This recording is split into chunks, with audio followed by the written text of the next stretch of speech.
Next பார்த்தீங்கன்னா, இன்னொரு ஆரம் தான் வாங்கணும். இதுவும் பார்த்தீங்கன்னா 22 கிராமுக்கு ரொம்பவே சூப்பரா இருந்துச்சு. நல்லா மாங்காய் டிசைன்ல ரொம்ப அழகா ஃபினிஷ் பண்ணியிருந்தாங்க. 22 கிராமுக்கு ஒரு ஆரமா அப்படின்ற மாரி தான் இருந்தது. ஸோ அந்தளவுக்கு கலெக்ஷன்ஸ் எல்லாமே ரொம்பவே நல்லா இருந்ததுங்க. லேடீஸை பொறுத்த வரைக்கும் பார்த்தீங்கன்னா, நம்ம ஜுவல்லரி சீட்டு போட்டு ஜுவல்லரி வாங்குறோன்ற சந்தோஷத்தை விட, அதுக்கு அவங்க குடுக்குற கிஃப்ட் வாங்குற சந்தோஷம் தான் ரொம்பவே அதிகமா இருக்கும். ஸோ கண்டிப்பா என்ன மாரி எத்தனை பேர் இருக்கீங்கன்னு சொல்லிட்டு கமெண்ட் பண்ணுங்க. 3 செட்டுக்கு 3 கிஃப்ட் குடுத்துருந்தாங்க. இது பார்த்தீங்கன்னா 5000 ml இருக்கிற ஒரு சில்வர் ஹாட் பாக்ஸு.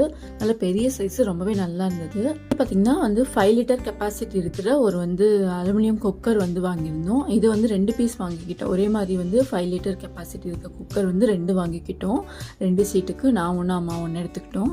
ஸோ டோட்டலாக பார்த்தீங்கன்னா 3 கிஃப்ட்டு 10,000 வேல்யூ இருக்கிற மாதிரி 3 கிஃப்ட் கொடுத்துருந்தாங்க. ஸோ நிறைய கிஃப்ட் ஆப்ஷன்ஸும் வச்சுருக்காங்க. நம்ம தேவைப்படுறத செலக்ட் பண்ணி எடுத்துக்கலாம். அந்த கிஃப்ட் லிஸ்ட்டு வேணால் நான் கிடச்சதுன்னா உங்களுக்கு அதில் அட்டாச் பண்ணுறேன். இந்த வீடியோவில் உங்களுக்கு ஏதாவது டவுட் இருந்துச்சுன்னா கண்டிப்பாக